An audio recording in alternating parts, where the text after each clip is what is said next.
Hello guys, यो चाहिँ Everest base camp ट्रेकको सबैभन्दा अग्लो ठाउँ काला पत्थर 5545 मिटर र यहाँबाट देखेको यो सबैभन्दा नजिक हिमाल पुमरी 7161 मिटर। त्यसपछि लिङ्गट्रिन 6749 मिटर, खुम्बुच्चे 6636 मिटर। त्यो चाहिँ त्यसपछिको काचाङ चाहिँ त्यो चाहिँ टिबेटमा पर्छ, तर हामीले यहीँबाट देख्न सकिन्छ, जुन चाहिँ 7000 मिटरभन्दा अग्लो छ। र अफकोर्स त्यो घामले अलि टल्किएको छ। त्यो सगरमाथा विश्वकै सबैभन्दा अग्लो हिमाल 8848.86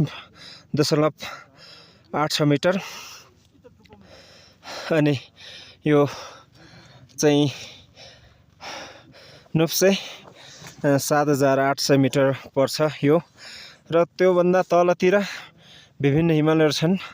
बरुन्चेको देखिरहेको छ सबैभन्दा स्पाइकी चुच्चो हिमाल, त्यो चाहिँ आमाडब्लम, संसारको एउटा सुन्दर हिमाल मध्येको एउटा 6812 मिटर।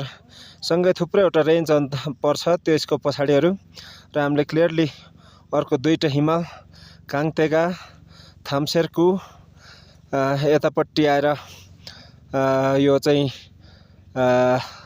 तावजेसँगैको चाहिँ चोला चाहिँ यतापट्टि लोबुचे इस्ट वेस्ट निरेखा, यता माथितिर यो छुम्बु अनि चाङ्री हिमाल पर्छ यहाँनिर।